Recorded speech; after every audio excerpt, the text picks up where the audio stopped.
नमस्कार आप सभी को। कैसे हैं आप लोग? होप आप फुली अच्छे ही होंगे।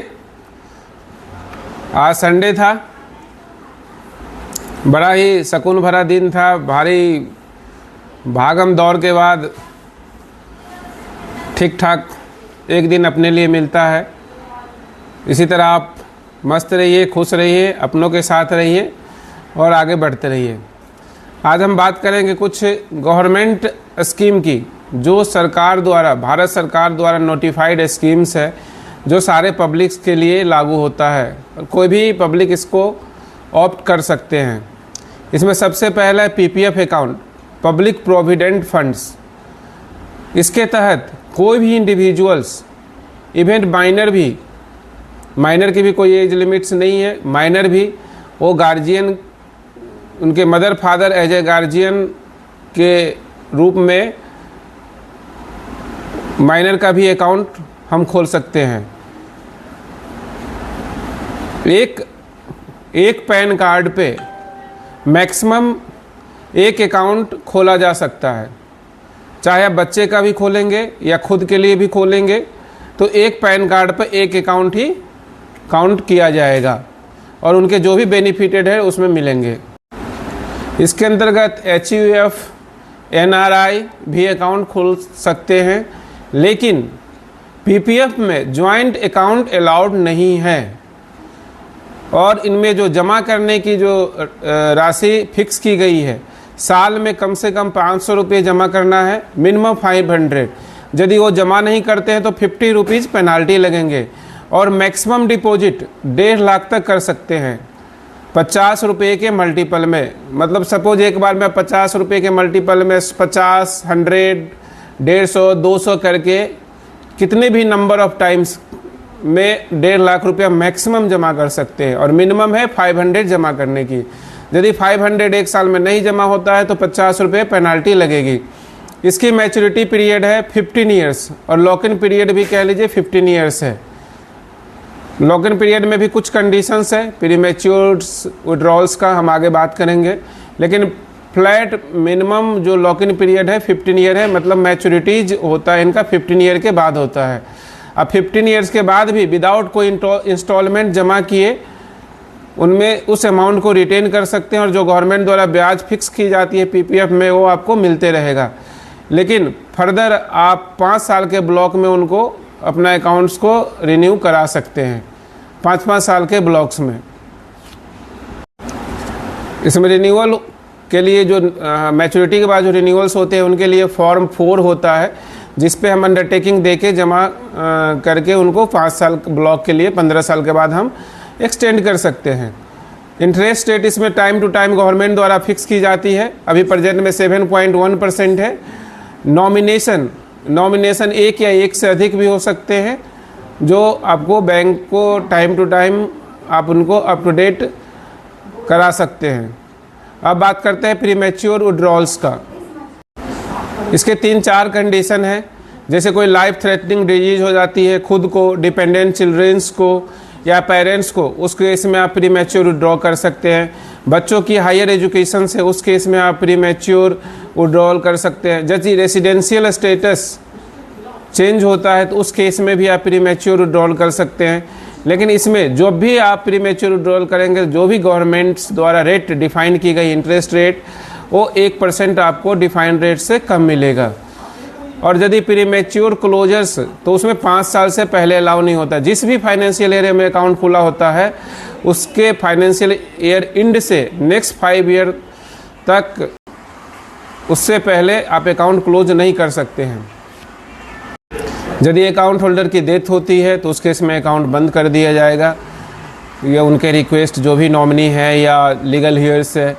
पार्शियल विड्रॉल, यदि आप अकाउंट्स का 5 साल हो गया है, जिस पीरियड में अकाउंट खुला है, जिस साल में, उसके फाइनेंशियल ईयर एंडिंग से 5 साल हो गया तो 50% तक आप प्रीमैच्योर विड्रॉल कर सकते हैं।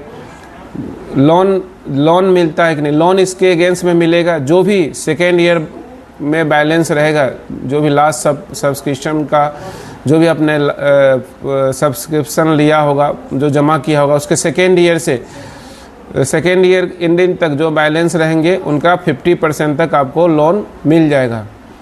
अब अगली स्कीम है सुकन्या समृद्धि अकाउंट्स। सुकन्या समृद्धि के बारे में हम बात करेंगे। तो इसके अंतर्गत सुकन्या समृद्धि के तहत कौन लोग अकाउंट खोल सकते हैं?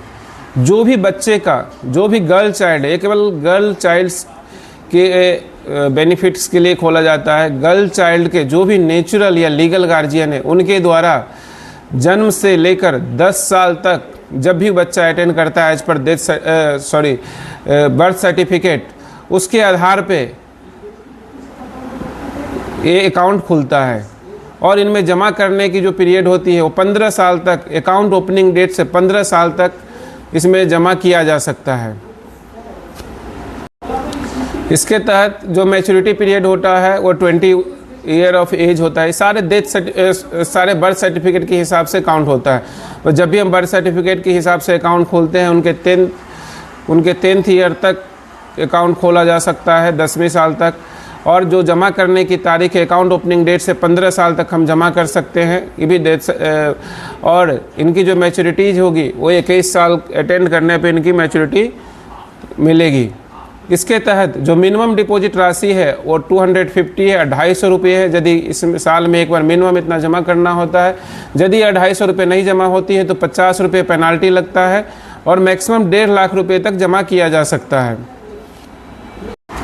इसमें काफ़ी इंटरेस्ट रेट गवर्नमेंट द्वारा टाइम टू टाइम डिसाइड किया जाता है। प्रेजेंटली 8.2% है जो एनुअली कंपाउंडेड होता है। और विड्रॉल्स की जो कंडीशन है 18 ईयर्स की जब बच्ची हो जाएगी, 18 साल जब वो एज अटेंड कर लेगी तो उस केस में वो विड्रॉल हायर एजुकेशन के लिए कर सकती है। यदि वो उनकी मैरिज पर्पस है तो मैरिज पर्पस के लिए 100% विड्रॉल्स अलाउड है। टैक्स बेनिफिट इसमें भी 18C के तहत आप 1,50,000 तक की टैक्स बेनिफिट क्लेम कर सकते हैं। लेकिन जो भी इंटरेस्ट मिलता है वो टैक्स फ्री है। PPF और सुकन्या समृद्धि में जो भी इंटरेस्ट इनकम है इस पर कोई टैक्स नहीं लगता है। नेक्स्ट स्कीम है सीनियर सिटीजन सेविंग स्कीम, जो 2 अगस्त 2004 को आई थी, इसलिए इसका नाम है सीनियर सिटीजन सेविंग स्कीम 2004। इसके तहत जो भी सीनियर सिटीजन्स है या गवर्नमेंट एम्प्लॉय है आफ्टर रिटायरमेंट, मतलब मिनिमम एज इनका 60 ईयर होना चाहिए। लेकिन इसमें कुछ कंडीशंस है। यदि वो आदमी वॉलंटरी रिटायरमेंट स्कीम के तहत रिटायर्ड होते हैं तो उनकी मिनिमम एज 55 साल होना चाहिए। और रिटायरमेंट या VRS के डेट से जब भी वो उनको ऑफिशियली डिक्लेरेशन होती है VRS की, और 3 महीने तक उनको डिपॉजिट का अमाउंट इस स्कीम में जमा करना होता है, तभी वो 55 ईयर्स एज के लिए एलिजिबल होते हैं। दूसरा, यदि वो आर्मी पर्सन है, डिफेंस पर्सनल है, तो उनका मिनिमम एज है 50 ईयर्स, क्योंकि इनका रिटायरमेंट अर्ली होता है इनका, इसलिए मिनिमम एज 50 ईयर रखा गया है।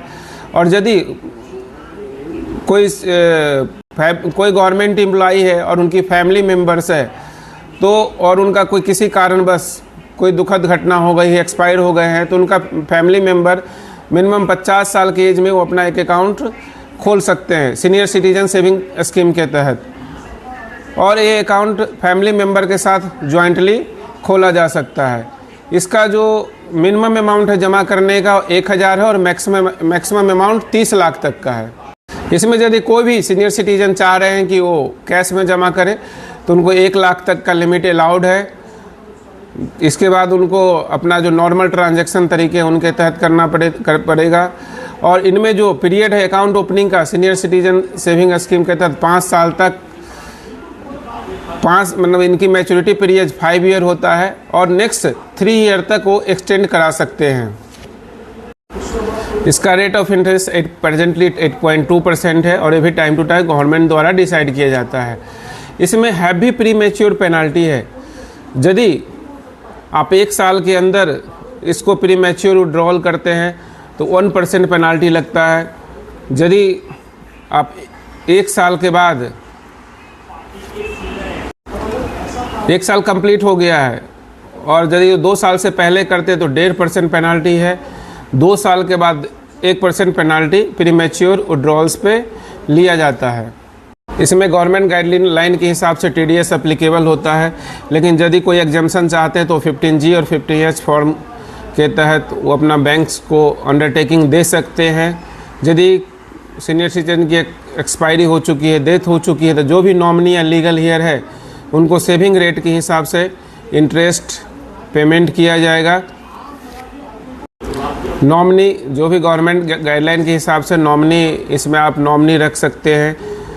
जो भी क्लेम सेटलमेंट होगा एज पर जो गवर्नमेंट रूल्स है, जो भी स्कीम का रूल्स है, उसके तहत क्लेम सेटलमेंट किया जाएगा। जो भी डिपॉजिटर है वो एक ऑफिस से दूसरे ऑफिस अपने अकाउंट को ट्रांसफ़र करा सकते हैं। इनमें मोस्ट ऑफ द स्कीम में ये नियम्स अप्लीकेबल है कि आप एक ऑफिस से दूसरे ऑफिस अपने कन्वीनियंस के हिसाब से उनको ट्रांसफ़र करा सकते हैं। अगली स्कीम है PM वय वंदन योजना। ये मार्च 2023 में लॉन्च की गई थी और ये 31 मार्च 2025 तक वैलिड थी। 1 अप्रैल 2023 से लेकर 31 मार्च 2025 तक इस स्कीम की वैलिडिटी थी। इसके तहत कोई भी महिला या माइनर गर्ल चाइल्ड जिसके guardian in the form of guardian वो अकाउंट खोल सकते थे। एनी नंबर ऑफ अकाउंट खोल सकते थे 3-3 महीने के गैप पे। एक से ज़्यादा अकाउंट भी खोल सकते थे, लेकिन एक अकाउंट से दूसरे अकाउंट के बीच 3 महीने के गैप होना चाहिए। मिनिमम जमा करने की जो राशि थी वो 1000 थी। मैक्सिमम जमा करने की राशि जो थी वो 2 लाख थी और इनका जो इंटरेस्ट रेट था 7.5% था। इनकी जो मैच्योरिटी पीरियड 2 ईयर थी। यदि वो 2 साल से पहले प्रीमैच्योर पैसा निकालते थे 1 साल कंप्लीशन के बाद 40% तक वो विड्रॉ कर सकते थे। लेकिन इसमें कुछ प्रीमैच्योर विड्रॉल का कंडीशंस भी, उनके जो भी अप्लाइड इंटरेस्ट रेट है उसमें 2% की पेनाल्टी लगेगी, लेकिन 6 मंथ कंप्लीट होने के बाद भी प्रीमैच्योर विड्रॉल कर सकते थे। आज के डेट में ये PM वय वंदन योजना वैलिड नहीं है। 31 मार्च 2025 तक वैलिड था। शुभ रात्रि आप सभी को। बहुत बहुत धन्यवाद आपका बहुमूल्य टाइम, आप अपना बहुमूल्य टाइम देने के लिए। फिर आगे हम बात करेंगे कल frauds reporting and fraud modules के बारे में बात करेंगे कि हम कैसे फ्रॉड्स को रिपोर्ट करते हैं और इनसे जो भी फ्रॉड या सस्पेक्टेड फ्रॉड होते हैं इनसे कैसे निपटते हैं। शुभ रात्रि, धन्यवाद।